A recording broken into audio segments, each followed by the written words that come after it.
ఎట్టకేలకు తెలుగుదేశం పార్టీ కేంద్ర కార్యాలయంపై దాడి చేసినటువంటి దాంట్లో గతంలో వైఎస్ఆర్ కాంగ్రెస్ పార్టీ తూతూ మంత్రంగా ఆ కంప్లైంట్ తీసుకొని పూర్తి స్థాయిలో విచారణ సాగకుండా అలా వదిలేసింది. కూటమి ప్రభుత్వం అధికారంలోకి వచ్చాక దాని మీద పూర్తి స్థాయిలో విచారణ సాగించి అందులో ప్రాథమికంగా నలుగురు దోషులుగా నిర్ణయించడం జరిగింది.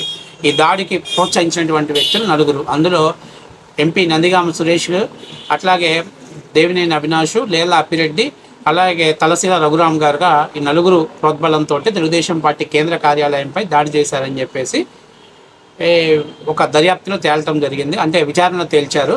అయితే ఇక్కడ ముఖ్యంగా చూసుకున్నట్లయితే నందిగామ సురేష్ ఎప్పుడైతే కోర్టు నిన్న పోలీసులకు మీరు సహకరించాలి, మేము మీకు మధ్యంతర ఉత్తర్వులు ఇవ్వలేము అని చెప్పిందో వీళ్ళంతా ఒక్కొక్కరుగా ఎస్కేప్ అవడం జరిగింది. అందులో ముఖ్యంగా నందిగామ సురేష్ హైదరాబాద్లోనే మియాపూర్లో ఉన్నటువంటి ఒక ప్రైవేటు అపార్ట్మెంట్లో తలదాచుకుంటే అతని ఫోన్ సిగ్నల్స్ని ట్రేస్ చేసి అతను ఎక్కడున్నాడో ఐడెంటిఫై చేసి అతన్ని అక్కడ హైదరాబాద్ నుంచి లిఫ్ట్ చేసి మంగళగిరికి తీసుకురావడం జరిగింది. సో తీసుకొచ్చిన తర్వాత దాదాపుగా ఒక 2 గంటల పాటు ఆయన సుదీర్ఘ విచారణ చేసిన జరిగింది. విచారణలో అనేకమైనటువంటి క్వశ్చన్లు అడిగారు. ఎవరు దాడి చేయమన్నారు, ఎందుకు దాడి చేశారు, దాడి వెనకాల ప్రధాన ఉద్దేశం ఏమిటి, మీరు ఎంతమందికి ఫోన్లు చేసి ఈ దాడిని అంటే జనాన్ని సమీకరించారు, మొత్తం అనేకమైనటువంటి క్వశ్చన్స్ సుదీర్ఘంగా జరిగిన తర్వాత అతని న్యాయస్థానంలో హాజరుపరిచిన తర్వాత అతనికి వైద్య పరీక్షల నిమిత్తం హాస్పిటల్కి తీసుకెళ్ళి అక్కడి నుంచి మళ్ళీ అతన్ని జైలుకి తీసుకెళ్ళడం జరుగుతుంది. అయితే ఇక్కడ వైఎస్ఆర్ కాంగ్రెస్ పార్టీ ఎప్పుడైతే నందిగామ సురేష్ అరెస్ట్ అయ్యాడో నందిగామ సురేష్ని అక్రమ అరెస్టు కక్ష సాధింపులో భాగంగానే అరెస్ట్ చేశారని చెప్పేసి రాసింది. ఇక తర్వాత అతని భార్య మాట్లాడుతూ ఏమని చెప్పింది, నా భర్త జగన్మోహన్ రెడ్డికి చాలా సన్నిహితంగా ఉంటాడు, జగన్మోహన్ రెడ్డి గారితో ఆ కుటుంబంతో మాకు సత్సంబంధాలు మంచిగా ఉన్నాయి, జగన్మోహన్ రెడ్డి గారు మాకు రాజకీయంగా అంటే ఎదుగుదల కావాల్సిన అవకాశాలన్నీ కేటాయించాడు కాబట్టి మేము ఆయనకు సన్నిహితంగా ఉంటున్నాము, అందువల్ల చంద్రబాబు నాయుడు గారు మా మీద కక్ష కట్టేసి మా భర్తని కావాలనే ఉద్దేశపూర్వకంగా అరెస్ట్ చేశాడు, ఇది అక్రమ అరెస్టు అని చెప్పేసి రాయటం ఆమె కూడా చెప్పడం జరిగింది. ఇప్పుడు అక్రమ అరెస్ట్ అంటే ఏంటి, రాజారెడ్డి రాజ్యాంగంలో అక్రమ అరెస్ట్ అంటే ఏంటి నేను జగన్మోహన్ రెడ్డి గారిని నేను అడుగుతున్నాను.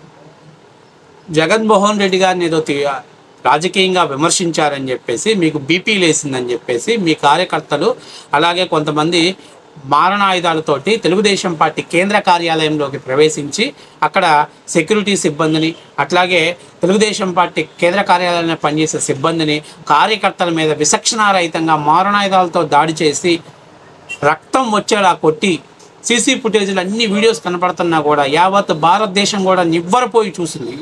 ఇప్పటిదాకా పార్టీ కార్యాలయాల మీద దాడి చేశారు కానీ కేంద్ర కార్యాలయంలో దాడి చేసినటువంటిది మొట్టమొదటిసారిగా దేశ చరిత్రలో ఒక తెలుగుదేశం పార్టీ కేంద్ర కార్యాలయం మీద దాడి చేసినటువంటి సైకో పార్టీ ఏదైనా ఉందంటే జగన్మోహన్ రెడ్డి గారు పెంచి పోసినటువంటి ఇట్లాంటి లుచ్చాగాళ్ళు. ఇంతవరకు ఎవరు ఏ పార్టీ మామూలుగా ఏదైనా చిన్న చిన్న పార్టీ కార్యాలయాల మీద దాడి చేశారు కానీ కేంద్ర కార్యాలయం మీద దాడి చేయలేదు. ఫస్ట్ టైం జరిగింది. అక్కడికి కూడా సంతోషించకుండా బయటకు వచ్చేసి వాళ్ళు తెచ్చినటువంటి రాడ్లతోటి కార్ పార్కింగ్ చేసినటువంటి ప్రదేశాలలో కార్లన్నీ కూడా విధ్వంసం చేశారు. అంటే మనకు బీపీ వస్తే కేంద్ర కార్యాలయాల మీద ఎదుటి వాళ్ళ కేంద్ర కార్యాలయాల మీదకి వెళ్ళిపోయి దాడి చేసి ధ్వంసం చేయటం రాజ్యాంగబద్ధమా, అంబేద్కర్ రాజ్యాంగంలో ఒక భాగమా, నేను అడుగుతున్నా. మీ ఆయన ఏమన్నా పెద్ద సచివరుడా, మీ ఆయన ఏమీ తెలియనటువంటి అమాయకుడా, మీ ఆయన ఏమీ ఎరగనటువంటి కక్క, ఇప్పుడు మీరు బయటకు వచ్చేసి ఏడుస్తున్నావు. ఆ రోజు తెలుగుదేశం పార్టీ దెబ్బలు తిన్నటువంటి తెలుగుదేశం పార్టీ కార్యకర్తలు వాళ్ళకు బిడ్డలు లేరా, వాళ్ళకు తల్లిదండ్రులు లేరా, కేవలం పార్టీ ఆఫీస్ని చూద్దామని వెళ్ళినటువంటి వాళ్ళ మీద దాడి చేశారే, ఏ హక్కు ఉందని మీరు వాళ్ళ మీద దాడి చేశారు, బయట పార్కింగ్ చేసుకున్నటువంటి కార్లను ధ్వంసం చేశారే, ఏ అధికారం ఉందని మీ కార్లను ధ్వంసం చేశాడు ఆ రోజు మీ ఆయన. మీకు బీపీ వస్తే ఈ పనులు చేస్తారా?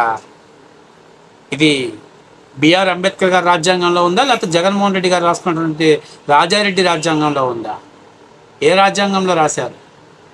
ఇవాళ అధికారం పోయిన తర్వాత ఎల్లకాలం మీ అరాచకాలు, మీ అన్యాయాలు, మీ అక్రమాలు సాగుతుంటాయా? ప్రజల్లో మార్పు రాదా? ప్రజలు ఆలోచించుకోరా? మేము తప్పు చేశామని ఒక్కసారి ఓట్లు వేసినందుకు ఎంత బాధపడుతున్నారు ప్రజలు.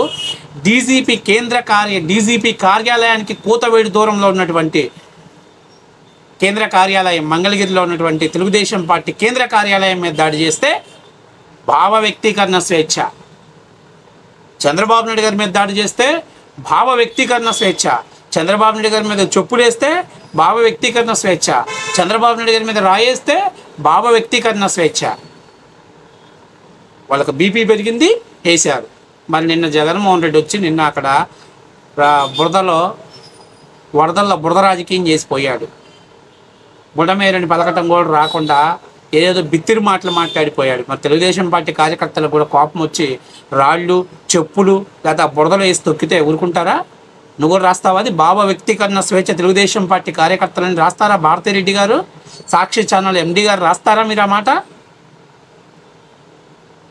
లేకపోతే నిన్న మీ ఆయన మాట్లాడాడు కదా, ఆ మాటలకు తెలుగుదేశం పార్టీ కార్యకర్తలు ఆత్మగౌరవం దెబ్బతినిందని చెప్పేసి పోయి మీ తాడేపల్లిలో ఉన్న తెలుగుదేశం పార్టీ కేంద్ర కార్యాలయం మీద దాడి చేస్తే రాస్తారా భావ వ్యక్తీకరణ స్వేచ్ఛ అని? బీపీ పెరిగింది, తెలుగుదేశం పార్టీ తమ్ముళ్ళకు బీపీ పెరిగింది, మా కేంద్ర కార్యాలయం దాడి చేశారని రాస్తావా? నువ్వు రాయగలిగే దమ్ముందా మీకు? ఈరోజు నందిగామ సురేష్ని అరెస్ట్ చేస్తారు, ఖచ్చితంగా జరిగిద్దని చెప్పేసి సజ్జలా అనుకో జగన్కి తెలీదా? తెలిసే కదా ఇక్కడి నుంచి ఎస్కేప్ చేయించేసి స్వీయ పర్యవేక్షణ చేస్తున్నారు. అది అక్రమ కేసు అయితే, అక్రమ అరెస్ట్ అయితే ఎదుర్కోవచ్చు కదా, ఎందుకు పారిపోయాడు? అంటే తెలుగుదేశం పార్టీ కేంద్ర కార్యాలయం మీద దాడి జరగటం అబద్ధమా? యావత్ భారతదేశం మొత్తం చూసిందా దాడికి? అబద్ధం అని చెప్పడానికి ఎట్లా చెప్తారు మీరు? వీడికి ఏమీ తెలియని అమాయకుడైనట్టు, సచివాలయం తెలియనటువంటి ఏదో వరదల్లో ప్రజలకు సహాయం చేస్తుంటే పోయి తెలుగుదేశం పార్టీ ఉటాహుటిని తీసుకొచ్చాడు, ఎక్కడ మంచి పరిస్థితిని ఉటాహుటిని తీసుకొచ్చి అరెస్ట్ చేసినట్టు చెప్తున్నాడు. గోవాకి హీరోయిన్తో వెళ్ళి కులికినప్పుడు తెలీదా? ఇలా కాసేపు జైల్లో ఉండాలంటే కష్టంగా ఉంటుంది బిడ్డకి. 5 ఏళ్ళు నెంబర్ ఆఫ్ పార్లమెంట్ ఎంపీగా ఉండి అక్కడ ఎలగబెట్టింది ఏం లేదు. కాబట్టి ఇప్పుడు వచ్చి ఒక్కసారిగా జైల్లో ఉండాలంటే పాత ఎంపీ కాకముందున్నటువంటి పాత జీవితం మళ్ళీ గడపాలంటే కొంచెం ఇబ్బందిగానే ఉంటుందమ్మా. అలవాటు అయిపోయింది. కంగారు పడద్దు, ఏం కంగారు పడద్దు. ఖచ్చితంగా ప్రతి ఒక్కడికి కూడా సమాధానం చెప్పే సమయం వచ్చింది. మీరు గుర్తుపెట్టుకోండి, అంబేద్కర్ గారు రాసిన రాజ్యాంగాన్ని తొంగలో దొక్కి రాజారెడ్డి రాజ్యాంగాన్ని అమలు చేసిన ప్రతి ఒక్కడికి కూడా బ్యాడ్ టైం స్టార్ట్ అయిందని నేను చెప్తున్నా. మీ ఆయన ఏం పెద్ద సచివాలుడు కాదు, మీ ఆయన ఏం పెద్ద పుణ్యాత్ముడేం కాదు. మీ బతుకేంది? 2014 ముందులో మీ జీవితాలు ఏంది? ఇలా ఎన్ని విల్లాలు కట్టారు, ఎంత ఇసుక అక్రమంగా దోసుకొని ఎన్ని అమరావతి ప్రాంతంలో ఎంత స్థలాన్ని కబ్జా చేశారు. నువ్వేం అమాయకత్వంగా బయటకు వచ్చి మాట్లాడుతున్నావు? మీకేం అంతకుముందే ఏం పెద్ద కోట్ల ఆస్తులు ఉన్నాయా? జగన్మోహన్ రెడ్డి కోసం అమరావతిలో అరటి తోటలు తగలబెట్టాడు, అందుకని ఎంపీని చేశాడు. ఆ తర్వాత ఆ ఎంపీ పదవిని అడ్డం పెట్టుకొని ఇసుక ర్యాంపుల్లో కోట్ల రూపాయల పడగలెత్తాడు. ఎవరికి తెలియదు నందిగామ సురేష్ మీ జీవితం ఏందో మీ ఎవరికి తెలియకుండా ఉంది. మీ ఆయనకి బీపీ వస్తే కేంద్ర కార్యాలయం మీద దాడి చేస్తారు. ఇప్పుడు తెలుగుదేశం పార్టీ కార్యకర్తలకు బీపీ వస్తే మీ ఆయనకి వీపు మోగించాలా మోత? అంతేగా, బీపీ వస్తుందంట. మీకు బీపీ వస్తే ఎవ్వరికి ఏం కాదు, కానీ తెలుగుదేశం పార్టీ కార్యకర్తలకు బీపీ వస్తే ఏపీ వణికిద్ది. అది గుర్తుపెట్టుకోండి.